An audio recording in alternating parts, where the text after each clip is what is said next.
This is the Bartholomew Town Podcast. All right, so today we take a little bit of a trip down to my old home of Bushwick in Brooklyn, New York, for a conversation with Alec Meeker, publisher of Bushwick Daily, which is an outstanding community news source, for a conversation on indie media, community journalism, where it's heading. We kind of compare and contrast some of the things happening in Brooklyn and in Rhode Island right now. And again, get into some of the detail orientation about operating as an independent news outlet here in 2021 and all that entails. So fun stuff here. It's Bill Bartholomew with you, as I am for new episodes every Tuesday and Friday here on B-Town, where you can support the show by becoming a B-Town insider. Simply head to patreon.com/BartholomewTown for as little as $3 per month.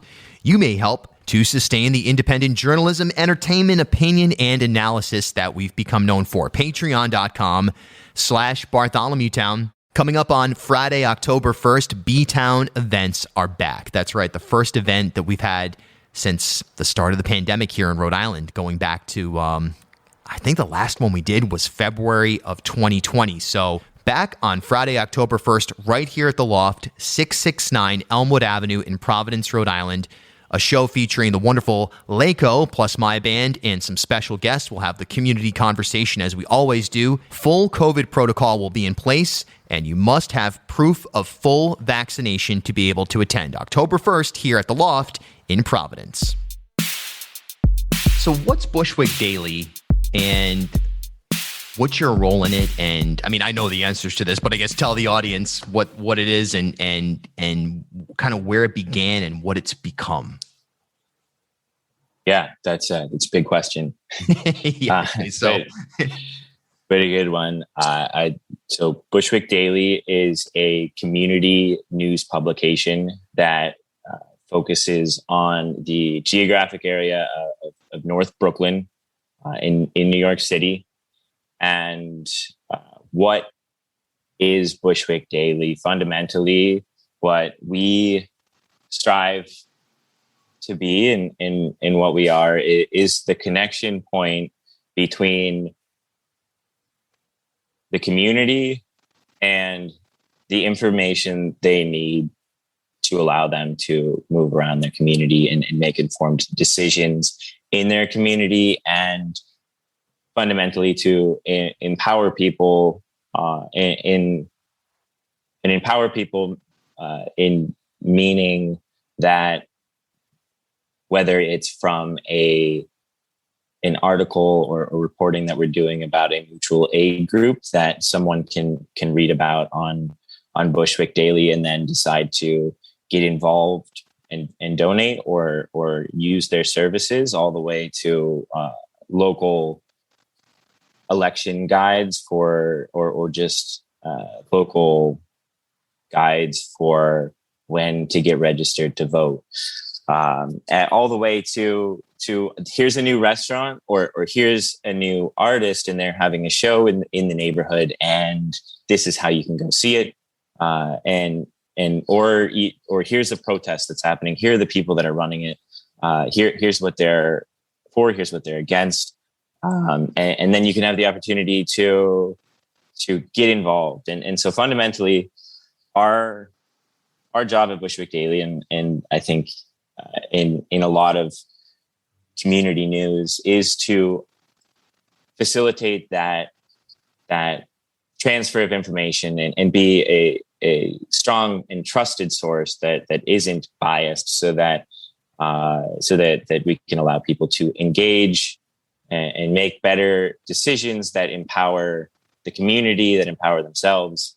And that's a long-winded answer for empowering. Local news, I believe, really empowers community and gives at its best, gives people an opportunity to make more informed decisions. Now, yeah, Bushwick Daily started 11 years ago.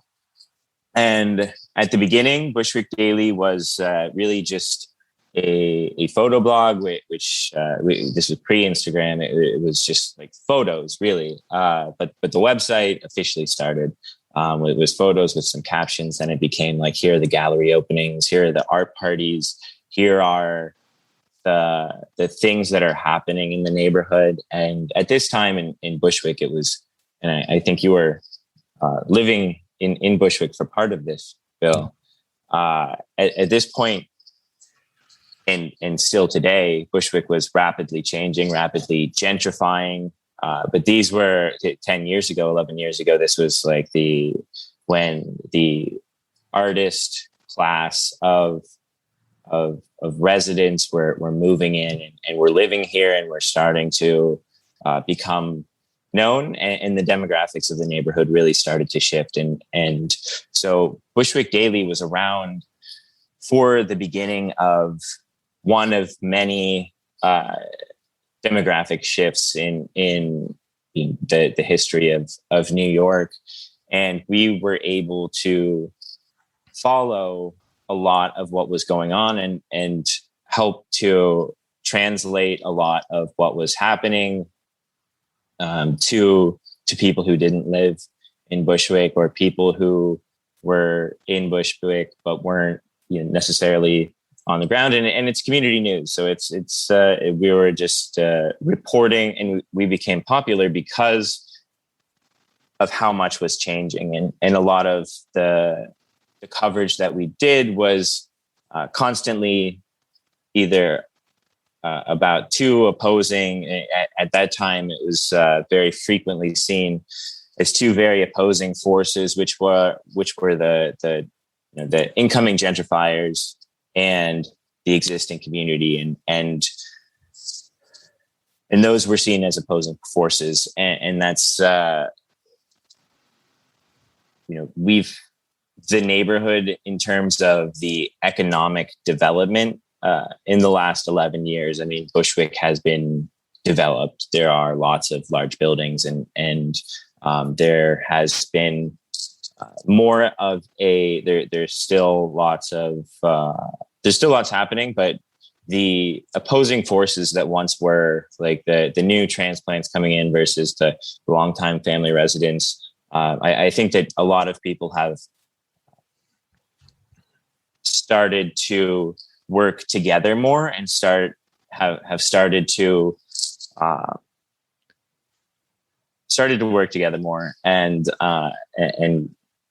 that's a good thing. So Bushwick Daily, what we were and what we are now. When we started, we were really just an art and culture blog, and now we have, this year we had 3 of our contributors receive fellowships from the CUNY Journalism School to cover the special election, the mayoral election. I guess it wasn't the special election, the primaries of the mayoral election. We're doing a lot more political coverage. We're a lot more ingratiated in what the city's initiatives are, and we are, and we're still going strong. We're still going strong, and we have launched the funding model is very different. We've launched a paid subscriber program. Yep. We have Bushwick Daily Premium. We have launched the Yellow Card and the Passport to Bushwick.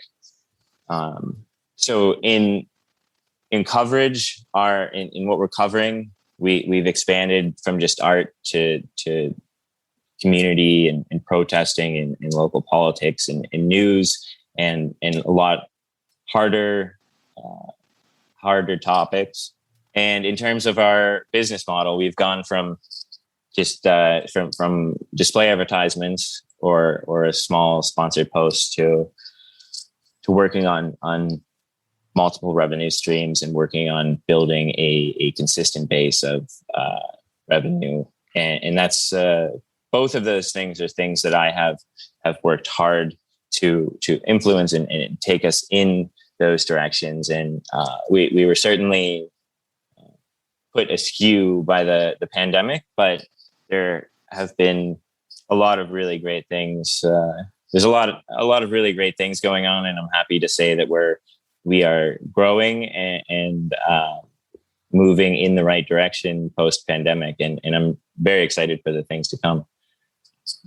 Yeah, and I can say for sure on a number of levels. Number one, pretty recently I was Googling, I don't know why, I think I was just curious about the scope of the media landscape specifically right now in New York, and I Googled top news outlets in New York. And of course you get New York Times, Wall Street Journal, New York Post, Daily News, Sun, and then like number 11 was Bushwick Daily, ahead Really? of Brooklyn Vegan and a number of other sites. And I can say for sure that makes sense to me, because from my vantage point here in Providence, Bushwick Daily has been integral to keeping me connected, not only to the music community and the art community, but also to what's going on in the activist world and politics, not on a mainstream level. And I think that that's something that's so critical. Also, I moved into Bushwick in 2006, and I was there through 2016. When I arrived in 2006, I felt like there was a tremendous overlap between the quote unquote artist class and the neighborhood that had existed, the community that had existed prior to the artist class, both in terms of our open mics that we'd have, or the events we do, or even the Arts in Bushwick parade, so on and so forth. And it wasn't until really 2011 or 12 that you started to feel like, okay, these competing forces are not, they're not aligning. Why does a community publication like Bushwick Daily, or I should say, how does a community publication sort of help those competing forces align on a shared vision for their communities? Sure. And I would just first say, I don't, that's a question that people are trying to answer every day. And that's definitely something that North Brooklyn and in Bushwick in particular has some of the most progressive local elected officials and some really amazing elected officials that have really helped to bring in a massive progressive wave into Brooklyn and into these seats, started by Nidia Velasquez and Julia Salazar and Antonio Reynoso and Assemblywoman Davila. We have this super strong core group of progressive Latino elected officials that have really taken great leadership in this neighborhood. So I would say that the work on the ground that these officials have done has been tremendous in bringing together the community. Now, in my opinion, I strongly believe that the local publication that Bushwick Daily plays an integral part of all of that, because communities need a historical memory. They need some central place where someone can go and look and see, oh, that was something that happened then. This politician said this back then. This person was campaigning on this, or this developer said this 2 years ago. Now they're doing something else. And Bushwick Daily's role in the communication, in the I won't call it bridging of any forces, because we're all many of us want the same things.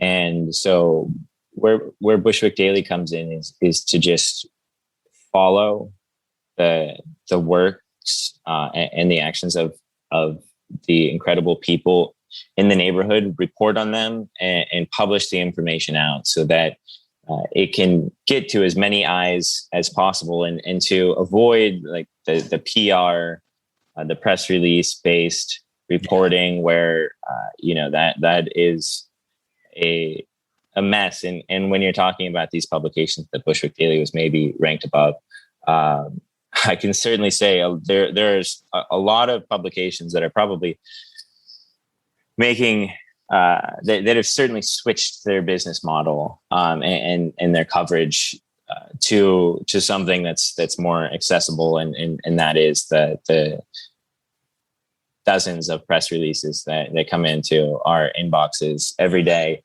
And so I'm digressing a little bit, but with that, and I'm interested to hear how you feel about that and how you kind of get past the press release model of receiving stories, because it's difficult to be on your own, to be, have limited resources and have all these stories coming to you that are just basically set up and ready to go.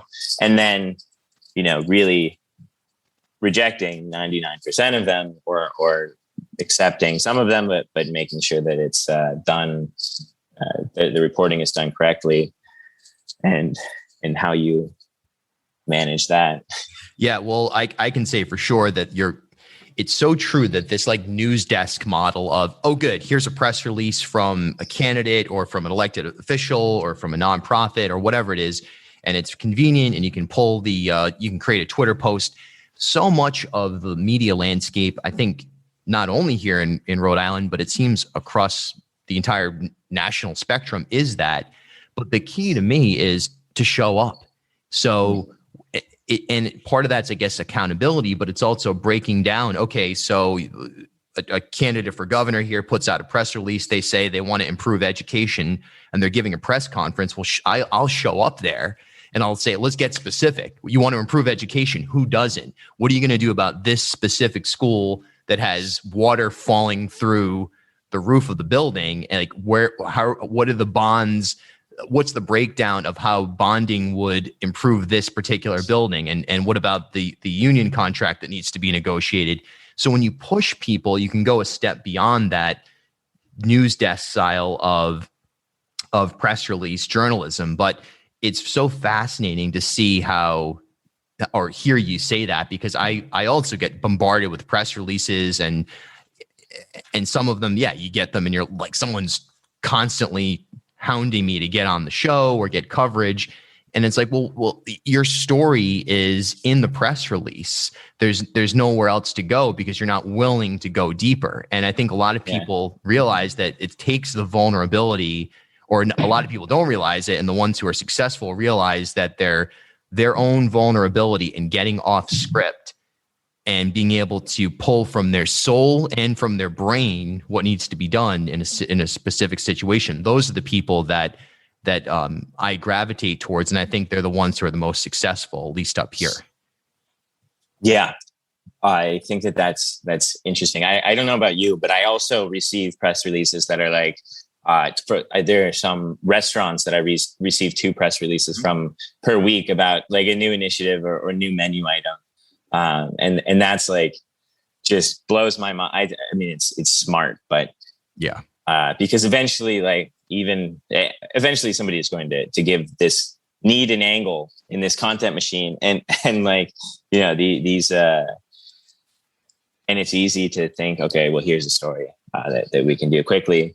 And in my response, so you had two notes. You said showing up and digging deeper into the face-to-face interaction, and then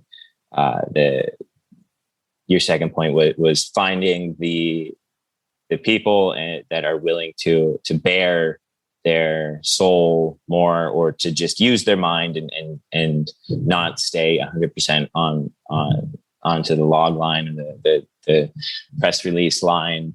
And I absolutely agree with both of those statements. I think that I have executed on them a little bit differently, but the one thing that I like to do is, and so we go out to as many events as we cover. Essentially, we try to have original photography all the time, and oftentimes we're the only publication that was there, or it will be us, and then like the television stations we'll typically go out to get some B-roll and get some footage for the nightly news, but that just is there, and then it's gone, and might not get very much attention at all.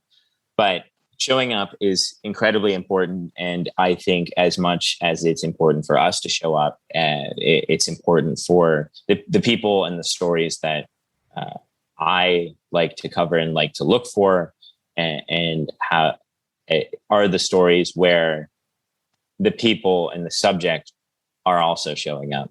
So a lot of in my mind, the philosophy for making sure that we stay away from just churning out, making sure that we never just become something that's churning out press releases or just forwarding information that it only comes from people who can afford to have a press agent, that sort of thing, is to just have this. I don't have a coffee shop corkboard philosophy. That we're still working on the name. I love it. But I get it totally. Yeah. Give me a follow on Twitter and Instagram at Bill Bartholomew, and be sure to join the Bartholomew Town Podcast Facebook group. The corkboard, there's coffee shops everywhere, and you walk into any of these coffee shops and you're going to see a corkboard filled with paper, covered in paper that was printed out physically by someone who's doing something or trying to do something, and then who walked to this coffee shop physically and pinned it up on the wall. And it's, that's where, and same goes for church corkboards as well. But these places where community exists and people have to physically go to that location and are putting themselves out there. I think that's where a lot of that, there's a lot of heart in those stories, and a lot of the more depth of emotion and of the realness of people when so not exclusively just coffee shop corkboards, but that's the way I try to think about it, is like, this is, you can go to any coffee shop and you can probably find a story on that corkboard, and so there's, even though it may seem like the press releases are easy to cover, it is just as easy to go and go out into the community and find something. Yeah, that is so interesting, and so it should be so obvious, but it takes such an in-depth understanding of the realities of the way that the world works to be able to break it down there. I was in New York this past weekend, and that's one of my missions, is always like, all right, let me go to Swallow, or let me go out to Ridgewood. And literally my world came from those coffee shop corkboards, either by posting band flyers there or like, that's your gateway. And I will literally now just take a photo with my iPhone of every flyer wall that I can see, and then go home and research it and be like, and it's like this magic portal. Mm-hmm. And it is so much more authentic than, hi, Bill, with an exclamation mark. Like, here's a press release from somebody who has tons of money that can afford to hire me to send you this press release, instead of getting off their ass and putting up posters all over town. And that's where you find the heart. That is such an interesting, like that. You deserve, that's in like the journal is the indie journalism, book of all time. Like that should be a chapter based on your philosophy right there, because that is so smart. Well, I'd probably need a press agent. I need to send out some press releases. Exactly. Saying that, the inventor of the coffee shop mentality of local journalism. Yeah. Well, let's talk about this concept, armies of one, and I guess to kind of explain where this comes from and your opinion on it. Yeah. So where it comes from, we could go all the way back to the hustle, the grind set niche on Instagram, the hustle culture, the inspirational quotes where you're not doing anything right except for unless you're working all day, all the time. But armies of one specifically, in this grind set, this like hustle mentality is something that I've seen really pop up more and more in the local news space, in where funding is going, in where like a lot of nonprofits are. So at the beginning of the pandemic, there were a bunch of grants, and there were a lot of grants, and there was a lot of money allocated by nonprofits and foundations into with the goal and the pursuit of keeping local journalism alive. And a lot of this money was allocated not necessarily in good faith, except for from Google and Facebook, was allocated to organizations that had a plan to keep local journalism alive. And so basically all of this money, or a lot of it, that I've seen and been encouraged to apply for or to work with as an opportunity, has gone to organizations that are building cohorts or designing writing white papers, or just putting together tech stacks to allow for independent journalists to make it on their own. And I think this started to the knowledge from the decimation of local journalism and local publications across the country. I think everyone who's paying attention has been able to see that, and there is this reactionary push from institutional money to that's saying, giving them the benefit of the doubt, like they're saying, okay, we need to do something. What can we do? And with Substack, we have all of these new models that are allowing some journalists and some reporters to really monetize their audiences, like Substack and like Patreon, and I'm sure there's more. But we're in an environment where a lot of journalists are out of work, and these platforms exist, and we see really great examples of how, if you're a good reporter, if you're covering issues that nobody else is covering, if you have this niche and you can build on it, and if you're a good writer and if you're doing the work, then you can build a following. The problem with that is eventually, that's I think I'll get to. I mean, I think there's a lot of problems with it, but that's where I think it started. Is genuinely these somebody at the institutions and somebody with maybe a good heart has said that, like, okay, what are we going to do about all these unemployed journalists? And if we're Facebook, okay, we've destroyed the newspaper. If you Google, okay, we've destroyed the newspaper. So what do?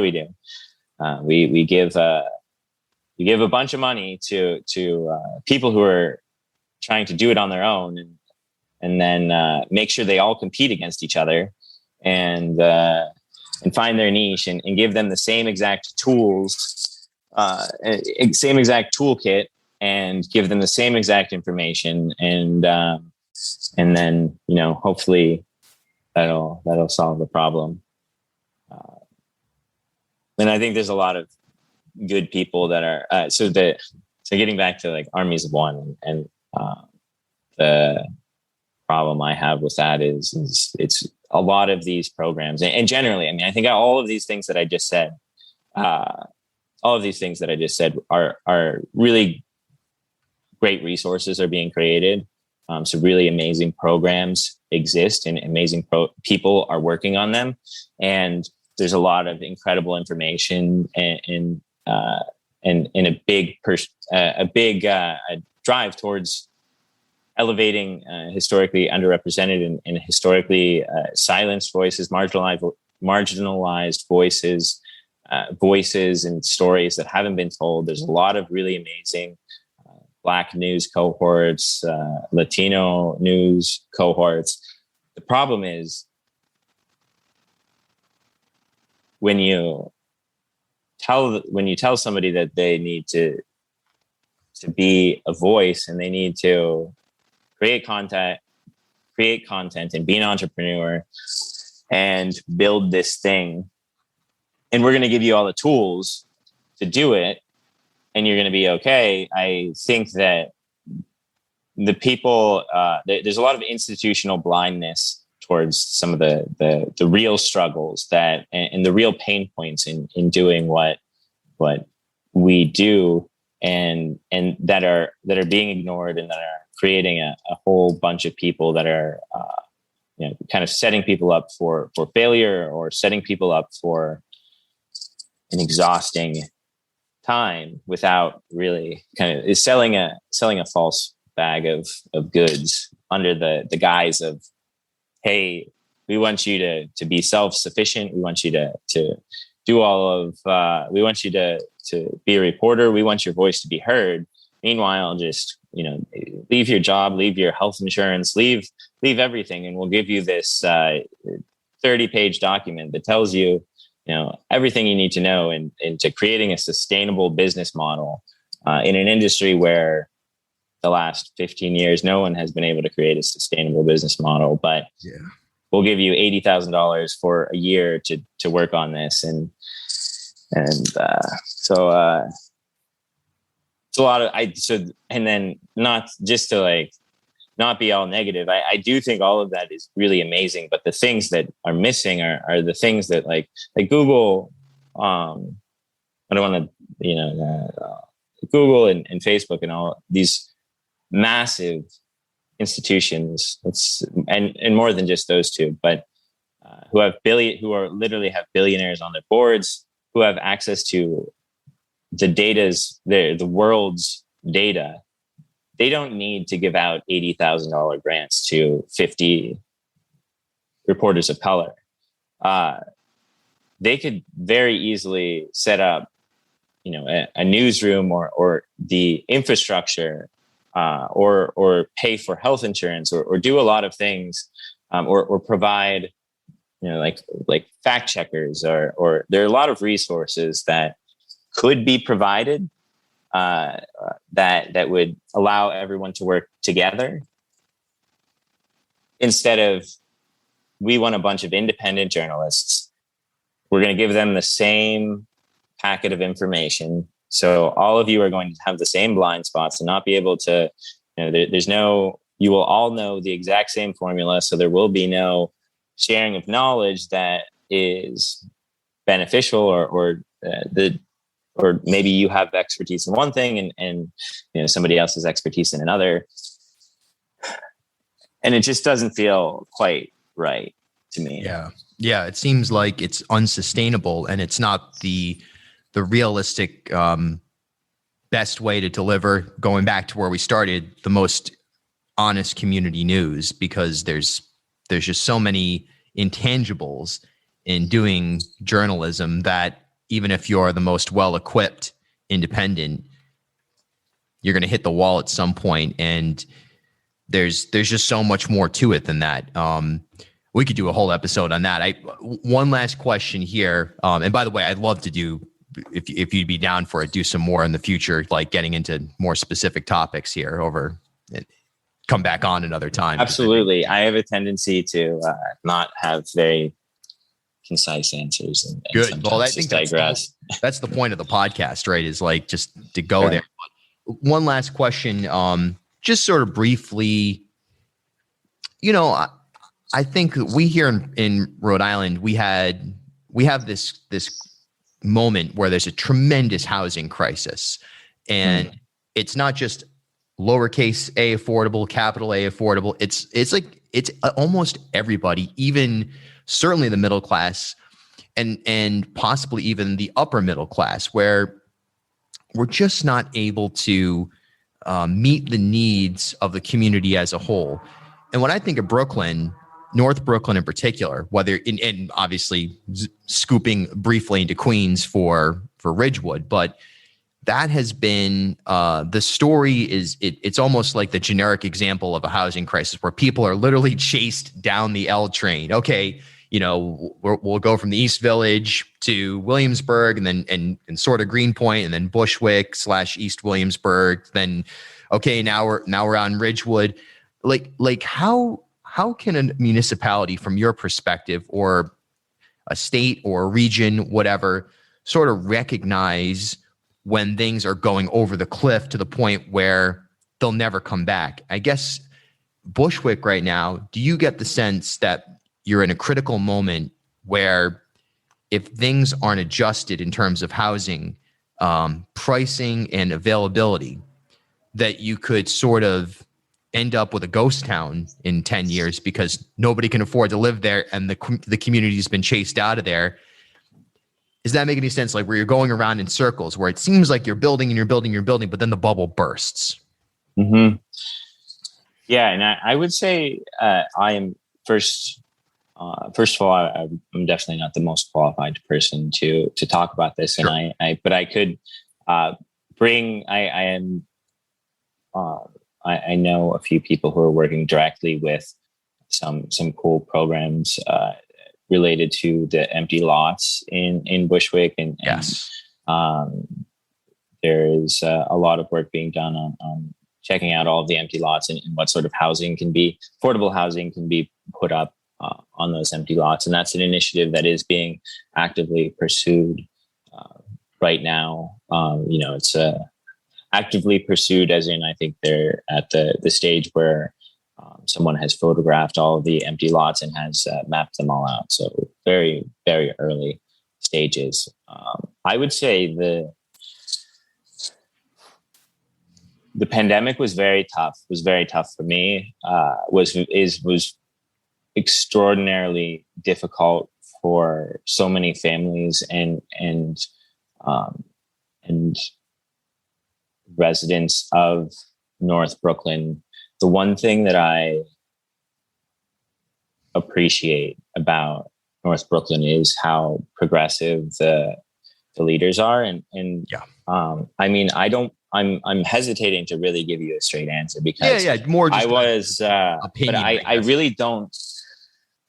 Well, yeah. So I don't see what. There's certainly urgency and there's certainly an impending crisis if if we start seeing evictions, if we start seeing some of these tenant protections stripped away, then we'll have absolutely we'll have a crisis. But right now we have there's an amazing program for like the renters relief program, and if you can demonstrate hardship, you can have you will get funding. I'm not sure if it's federal or state, but you will get funding to pay for all of your back rent for all of all you have to do if you prove hardship, which early on and was the barrier to prove hardship. I think they've just made it a little bit more difficult, which is there is if those funds become inaccessible, then that will certainly become an issue. But I have heard several people who have been just anecdotally who were able to receive the funds relatively easily in terms of working with these government applications. So the anxiety and the feeling on the ground, from what I can see, is not as dire as it does feel like. Doesn't feel like we're about to hit the cliff. It feels like maybe things have been a little bit tempered, and for me, I'm not sure how much of my own experience I'm putting into that analysis, because it was very, very rough for me, and now I'm in a more stable place. So just tempering that. The house I was living in, we were on not a rent strike, but we were negotiating, and the landlord that I was, my landlord was very understanding, and I didn't need to pay rent for like 6 or 7 months during the pandemic. So I know, and I ended up